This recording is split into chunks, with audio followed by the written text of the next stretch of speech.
मुझे एक गोरे ने कहा कि पाकिस्तानी जो है ना, ये काम नहीं करते या जो करना चाहते हैं वो नहीं करते। उसने मुझे पंजाबी की ख़ास तौर पर पाकिस्तानी की एक अमूमी निशानी बताई। उसने कहा, बाज़ार में खड़े होकर देख लें, आपको दो पाँव पे खड़ा बंदा नज़र नहीं आएगा। कभी ये राइट पाँव पे हो जाएंगे, कभी ये लेफ़्ट के ऊपर हो जाएंगे, कभी पीछे मोटरसाइकिल का सहारा ले लेंगे, कभी दीवार के साथ। दुनिया में 4 रेसेस हैं, black, yellow, white and 4th is the amber nation, जो हम गंदमी हैं।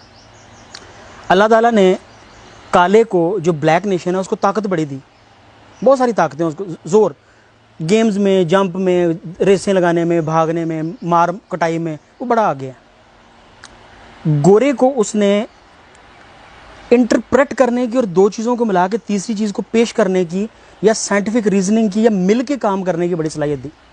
वो 4 लोग बैठ के ये नहीं सोच रहे होते कि हमने 3 को निकालना कैसे है, वो काम कर रहे होते हैं।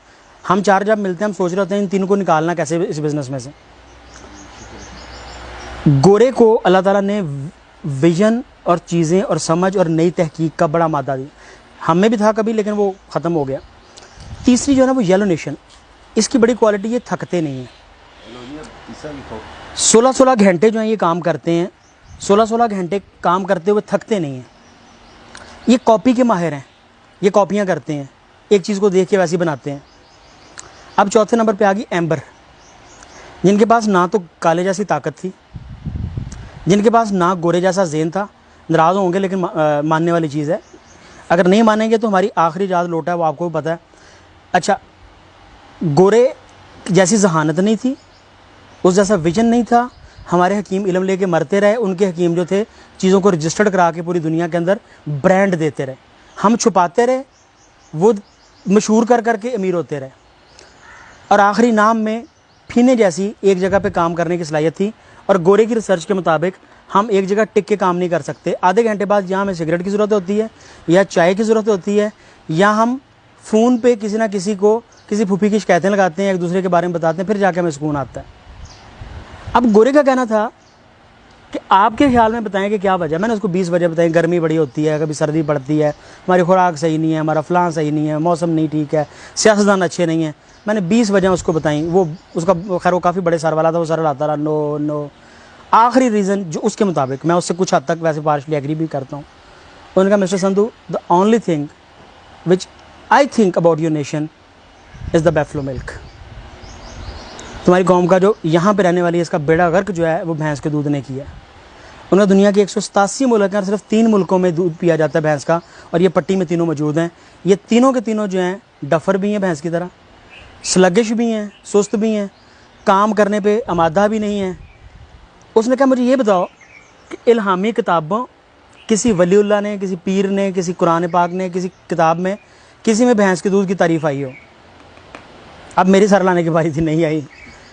उसने कहा, तुम्हारे नबी ने किसका दूध पिया था? मैंने उससे कहा, जी वो ऊँटनी का पीते थे। और उन्होंने कहा, चराई क्या चीज़ें थी? उन्होंने क्या चीज़ पाल के? मैंने कहा, भेड़ें और बकरियाँ चराई थी, बकरी का दूध पीते थे। जिस जानवर के साथ रहा जाए, जिसका गोश्त दूध पिया जाए, आप में उसकी मुशाबहत आती है। ये साइंस आज साबित कर रही है, ये जेनेटिक्स आज साबित कर रही है।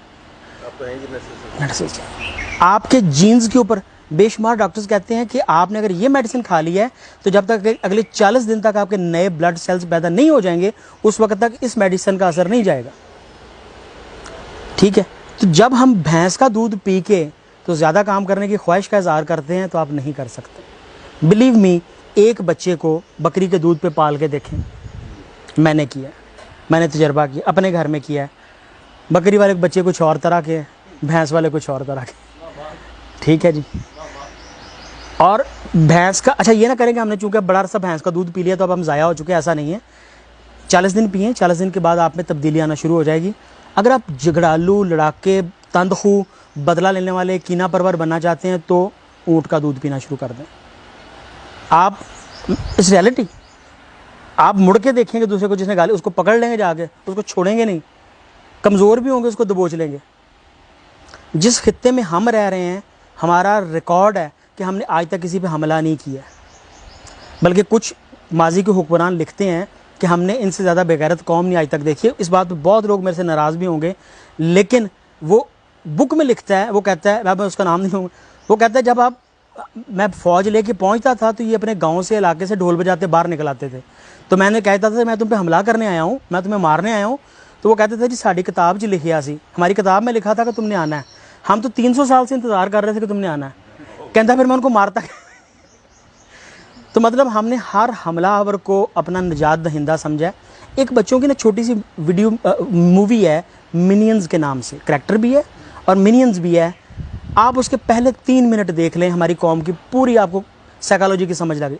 पहले 3 मिनट मिनियंस अपना लीडर बनाते हैं, लीडर को कुछ आगे लेके चलते हैं, उसको बड़े लीडर से मरवाते हैं, फिर जिससे मारा होता है उसको अपना लीडर बना लेते हैं। और उनकी अज़ल से पहले दिन से लेके एंड तक उनकी यही स्टोरी चल रही है मिनियंस की। We people are the minions. बड़ा गुस्सा करेंगे, मुझे बेशुमार लोग कहते हैं कि हमने इस्लाम को ये कर दिया, हमने फतूहात की, हमने ये किया। एज सब कॉन्टिनेंटल पीपल हमने कहीं पे हमला नहीं किया, हमने कहीं फतूहात नहीं की, हमने किसी, ये बड़ी तल्ख बातें हैं। बराए मेहरबानी अपनी इजादात से चीज़ों से बाहर निकलें, अपनी भैंस से मोहब्बत छोड़ें।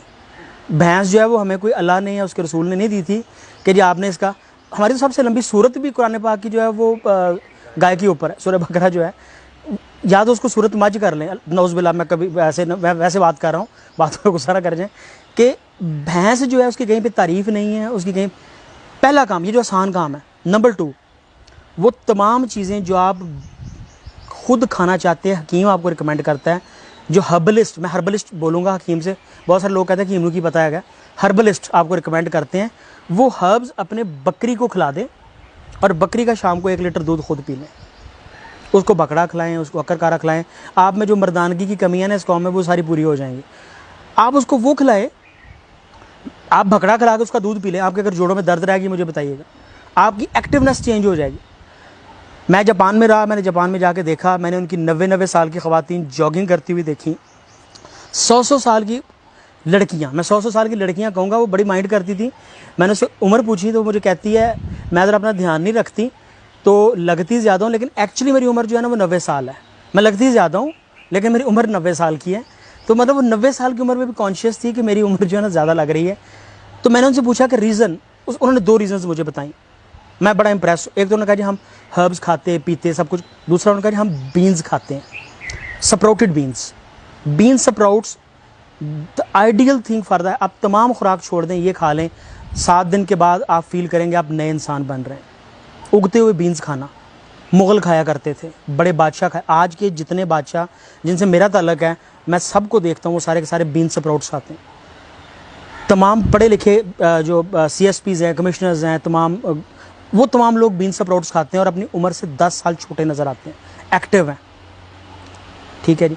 तो ये आदतें अपनाने से हम एज अ नेशन तेज़ हो सकते हैं। हमारी सोचने की, चलो मैं मान लेता हूँ हम पहले ही बड़े तेज़ हैं, लेकिन मज़ीद बेहतर हो सकते हैं। ठीक है, हमारी सोच। अच्छा, ना में कालो जैसी ताकत, ना फिनो जैसी काम करने की सलाहियत, ठीक है जी, और ना ही हम में क्या नाम लेते हैं, गोरे जैसी वो अहलियत, सारी चीज़ें लिखने की, शेयर करने की। हमारे हकीम तो वो सारे इल्म साथ लेके सीने में मर गया कि मरते हुए अपने बच्चे को बताऊँगा। हमारे हकीम को पता था कि लिवर का बेस्ट ट्रीटमेंट जो है वो सिलिमरीन में है, जिसको कि मिल्क थिसल कहते हैं, जिसको कि उर्दू में ऊंट कटारा कहते हैं, जो कि पाकिस्तान में हर गंदम के खेत के बाहर पाया जाता है, जो कि माइयाँ बुढ़ियाँ उड़ती हैं, उसके अंदर जो बीज होता है, उसके छिलके के अंदर जो जहर मौजूद है वो सिलिमरीन है। हमारे हकीम को आज से 1200 साल पहले पता था, जो कि वो हाइड करता आया, छुपाता आया अपने बच्चों को। आज एबट की और तमाम जो गोलियाँ उसके अंदर वो सिलिमरीन डाल रहे हैं। वो कहते हैं लिवर फट ना गया हो, ये वापस ले आता है। और आज भी उसके ऊपर लिखते हैं mode of action is still unknown, mode of action is still unknown. लेकिन आपके लिवर को, शराबी से शराबी आदमी और बीमार से बीमार आदमी, लिवर का ये अगर खाना शुरू करता है तो उसका लिवर जो है वो 1 हफ्ते 15 दिन में वापस आ जाता है। हर्ब्स के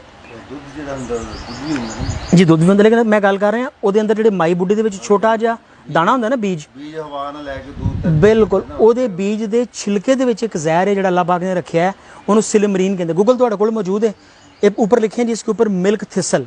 मिल्क थिसल आपको बताएगा क्या इलाज है उसका। बताने का मकसद है कि हम छुपाने के आदी, हमारे में चारों क्वालिटी जो तरक्की वाली थी वो मौजूद नहीं थी। हमने क्या किया, लेकिन हमें सबसे ज़्यादा चीज़ पता क्या थी? इखलाक। हमें क्या चीज़ थी? हम में ख्वाहिशात सबसे ज़्यादा थी। हम सोचते थे कि यार फ़लाँ बंदा अगर रातों रात सोया उठा गवर्नर बन सकता तो मेरे में क्या कमी है, मैं नहीं बन सकता। मतलब एमएनए से नीचे तो हम खड़े नहीं ना होते जी। हम कहते हैं जी सुबह उठें तो हम गवर्नर बने हो, हम एमएनए बने हो, हम फ़लाँ चीज़ बने हो। ख्वाहिशात बड़ी हैं, काम नहीं करना, ख्वाहिश रखनी है। तो उस फीनी खातून ने मुझे कहा कि हम में दो चीज़ें हैं, एक तो हम हर्ब्स खाते हैं, हम दूध जो है वो रॉ पीते हैं। कभी आज तक किसी बच्चे को माँ का दूध किसी ने उबाल के दिया हो? तो भैंस अपने बच्चे के लिए अच्छा दूध देती है, बकरी अच्छा दूध देती है। उबालें तब जब आपको पता हो कि मुझे इसका सोर्स का नहीं पता हो, बीमार ना हो कुछ और। अगर आपकी भैंस और चीज़ हेल्दी है, मैं बड़ा यकीन रखता हूँ कि कच्चे दूध की कुछ और ही तासीर है। हम जो महलूल पीते हैं वो कुछ और है।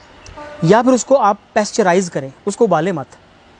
और आखिरी चीज़ जो बड़ी कमाल की उस फीनी खातून ने, उस जैपनीज़ ऑनरेबल रिस्पेक्टेबल खातून ने मुझे बताई, जो एक 100 साल लड़की ने मुझे बताई, वो बड़ी कमाल की थी। उसने कहा हम जो सोचते हैं वही करते हैं और वही बताते हैं।